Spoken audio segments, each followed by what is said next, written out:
ವೃತ್ತಿಕಾರರ ಪರಿಚಯ. ಡಾಕ್ಟರ್ ಕೃಷ್ಣಾನಂದ ಕಾಮತ್ ಅವರು ಉತ್ತರ ಕನ್ನಡ ಜಿಲ್ಲೆಯ ಹೊನ್ನಾವರದಲ್ಲಿ ಜನಿಸಿದರು. ಇವರ ಕಾಲ 1934-2002. ಡಾಕ್ಟರ್ ಕೃಷ್ಣಾನಂದ ಕಾಮತ್ ಅವರ ಕೃತಿಗಳೆಂದರೆ ನಾನು ಅಮೇರಿಕಾಗೆ ಹೋಗಿದ್ದೆ, ಪ್ರಾಣಿ ಪರಿಸರ, ಕೀಟ ಜಗತ್ತು, ಪಶು ಪಕ್ಷಿ ಪ್ರಪಂಚ, ಸಸ್ಯ ಪರಿಸರ, ಇರುವೆಯ ಇರವು, ಸರ್ಪ ಸಂಕುಲ ಮತ್ತು ಕಾವಿಕಲೆ ಇತ್ಯಾದಿ. ಇವರು ಡಾಕ್ಟರೇಟ್ ಪದವಿ ಪಡೆದಿದ್ದಾರೆ ಹಾಗೂ ರಾಜ್ಯ ಸಾಹಿತ್ಯ ಅಕಾಡೆಮಿ ಪ್ರಶಸ್ತಿ ಲಭಿಸಿದೆ. ಅಭ್ಯಾಸ: ಕೊಟ್ಟಿರುವ ಪ್ರಶ್ನೆಗಳಿಗೆ ಒಂದು ವಾಕ್ಯದಲ್ಲಿ ಉತ್ತರಿಸಿ. ಆನೆ ಎಷ್ಟು ವರ್ಷಕ್ಕೊಮ್ಮೆ ಮರಿ ಹಾಕುತ್ತದೆ? ಆನೆ 5 ವರ್ಷಕ್ಕೊಮ್ಮೆ ಮರಿ ಹಾಕುತ್ತದೆ.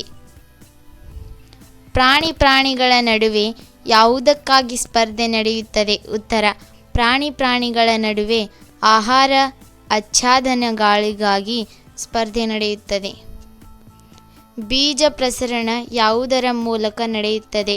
ಉತ್ತರ: ಬೀಜ ಪ್ರಸರಣ ಕೀಟ, ವಾಯು, ನೀರಿನ ಮೂಲಕ ನಡೆಯುತ್ತದೆ. ದಟ್ಟವಾದ ಕಾಡು ಎಲ್ಲಿ ಬೆಳೆಯುತ್ತದೆ?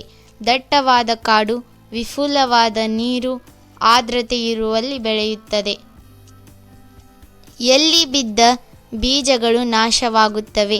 ಮರುಭೂಮಿ, ರಸ್ತೆ ಮತ್ತು ಕಟ್ಟಡಗಳ ಮೇಲೆ ಬಿದ್ದ ಬೀಜಗಳು ನಾಶವಾಗುತ್ತವೆ. ಪ್ರಾಣಿಗಳಲ್ಲಿಯೇ ದೊಡ್ಡ ಪ್ರಾಣಿ ಯಾವುದು? ಉತ್ತರ: ಪ್ರಾಣಿಗಳಲ್ಲಿಯೇ ದೊಡ್ಡ ಪ್ರಾಣಿ ತಿಮಿಂಗಿಲ. ಕೊಟ್ಟಿರುವ ಪ್ರಶ್ನೆಗಳಿಗೆ 2-3 ವಾಕ್ಯಗಳಲ್ಲಿ ಉತ್ತರಿಸಿ. ಜಿರಾಫೆ ಹೇಗೆ ಆಹಾರ ಸ್ಪರ್ಧೆಯಲ್ಲಿ ಯಶಸ್ವಿಯಾಗುತ್ತದೆ? ಉತ್ತರ: ಜಿರಾಫೆ ವರ್ಗದಲ್ಲಿ ಅತಿ ಸಂತಾನವಿರುವುದರಿಂದ ಆಹಾರ ಸ್ಪರ್ಧೆ ಅನಿವಾರ್ಯ. ಇವುಗಳಲ್ಲಿ ಉದ್ದ ಕಾಲು, ಗೋಣು, ಕುತ್ತಿಗೆ ಇದ್ದು ಆಹಾರ ಸ್ಪರ್ಧೆಯಲ್ಲಿ ಆಹಾರ ಪಡೆದು ವಂಶ ಮುಂದುವರಿಯುವುದೆಂದು ಉಳಿದವುಗಳು ಅಳಿದು ಹೋಗುತ್ತದೆ ಎಂದು ನಂಬಿಕೆ ಇದೆ. ವನ್ಯಜೀವಿ ಸಂರಕ್ಷಣೆಯನ್ನು ಹೇಗೆ ಮಾಡುತ್ತಿದ್ದಾರೆ? ವನ್ಯಜೀವಿ ಸಂರಕ್ಷಣೆಗಾಗಿ ಸರ್ಕಾರ ಅನೇಕ ಕಾರ್ಯಕ್ರಮಗಳನ್ನು ಹಮ್ಮಿಕೊಂಡಿದೆ. ಮೊಸಳೆಗಳ ಸಂರಕ್ಷಣೆಯನ್ನು ಕರ್ನಾಟಕದ ಬೆಂಗಳೂರಿನ ಹತ್ತಿರವಿರುವ ಬನ್ನೇರುಘಟ್ಟ ರಾಷ್ಟ್ರೀಯ ಉದ್ಯಾನದಲ್ಲಿ ಒಂದು ಆಲಯವನ್ನು ಸ್ಥಾಪಿಸಿ ಪೋಷಿಸುತ್ತಿದೆ. ವಿಷಕಾರಿ ಹಾವುಗಳನ್ನು ಸಾಕುವ ಕೇಂದ್ರಗಳನ್ನು ಮುಂಬೈ, ಮದ್ರಾಸಿನಲ್ಲಿ ಪ್ರಾರಂಭಿಸಿದೆ.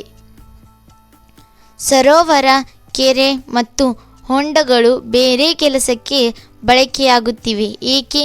ಮಾನವನು ವಿಮಾನ, ರೈಲ್ವೆ, ಮೋಟಾರು ನಿಲ್ದಾಣಗಳನ್ನು ಕಟ್ಟುವುದರಿಂದ, ಹೆದ್ದಾರಿಗಳನ್ನು ಮಾಡುವುದರಿಂದ ಬಹಳ ಕಾಲದಿಂದ ಇದ್ದ ಸರೋವರ, ಕೆರೆ, ಹೊಂಡಗಳು ಬೇರೆಯೇ ಕೆಲಸಕ್ಕೆ ಬಳಕೆಯಾಗುತ್ತಿದೆ. ಯೋಜನೆ ತಯಾರಿಸುವ ವಿಜ್ಞಾನಿಗಳು ಯಾವ ರೀತಿಯ ಮುನ್ನೆಚ್ಚರಿಕೆ ವಹಿಸಬೇಕು?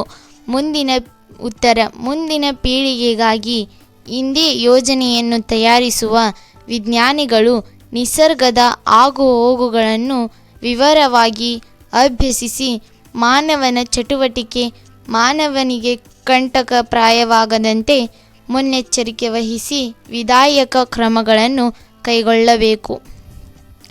ಕೊಟ್ಟಿರುವ ಪ್ರಶ್ನೆಗಳಿಗೆ 5-6 ವಾಕ್ಯಗಳಲ್ಲಿ ಉತ್ತರಿಸಿ.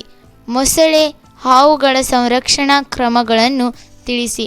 ಉತ್ತರ: ಮೊಸಳೆಗಳ ಚರ್ಮಕ್ಕೆ ಪಾಶ್ಚಾತ್ಯರು ಮನ ಸೋತಿದ್ದಾರೆ ಮತ್ತು ಅದರಿಂದ ಅಪಾರವಾದ ಹಣವನ್ನು ಪಡೆಯಲು ಅವುಗಳನ್ನು ಕೊಲ್ಲುತ್ತಿದ್ದಾರೆ. ಇದರಿಂದಾಗಿ ಅವುಗಳು ವಿನಾಶದ ಅಂಚನ್ನು ತಲುಪುವ ಸ್ಥಿತಿ ಬಂದಿದೆ ಎಂದರಿತು. ಕರ್ನಾಟಕದ ಬನ್ನೇರುಘಟ್ಟದ ರಾಷ್ಟ್ರೀಯ ಉದ್ಯಾನದಲ್ಲಿ ಅವುಗಳನ್ನು ಹೆಚ್ಚಿನ ದಕ್ಷತೆಯಿಂದ ಪಾಲನೆ ಪೋಷಣೆಯನ್ನು ಮಾಡುತ್ತಿದ್ದಾರೆ.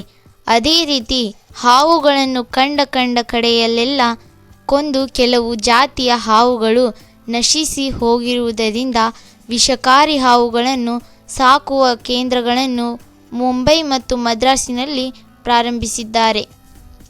ಕಾಡನ್ನು ನಾಶ ಮಾಡುವುದರಿಂದ ಆಗುವ ದುಷ್ಪರಿಣಾಮಗಳೇನು?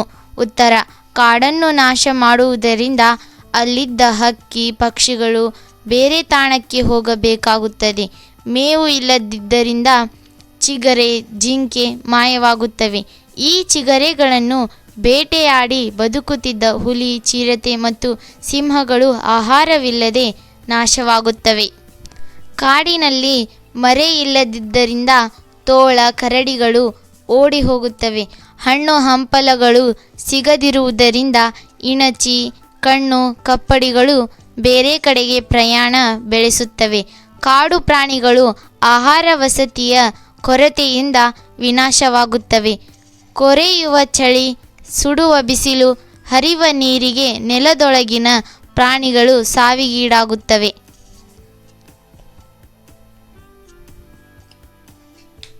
ಕಾಡುಗಳ ಅಲಭ್ಯತೆಯಿಂದ ಮಳೆ ಕಡಿಮೆಯಾಗಿ ಭೂಮಿಯಲ್ಲಿ ಅಂತರ್ಜಲ ಕಡಿಮೆಯಾಗುತ್ತದೆ.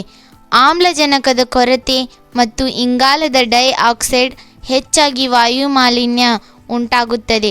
ಪ್ರಕೃತಿಯ ಸಮತೋಲನ ತಪ್ಪಿ ಅಸಮತೋಲನದಿಂದ ಅನೇಕ ದುಷ್ಪರಿಣಾಮಗಳಾಗುತ್ತವೆ. ಕೊಟ್ಟಿರುವ ಪದಗಳನ್ನು ಬಳಸಿ ಅರ್ಥಪೂರ್ಣ ವಾಕ್ಯಗಳನ್ನು ರಚಿಸಿ. ನಿರ್ಮಾಣ: ಕಾರ್ಖಾನೆಗಳ ನಿರ್ಮಾಣಕ್ಕಾಗಿ ಕಾಡುಗಳನ್ನು ನಾಶ ಮಾಡಬಾರದು.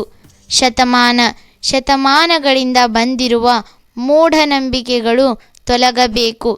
ಮನಸೋಲು: ಮಲೆನಾಡಿನ ಸುಂದರವಾದ ನಿಸರ್ಗದ ಚೆಲುವಿಗೆ ಎಲ್ಲರೂ ಮನಸೋಲುವರು.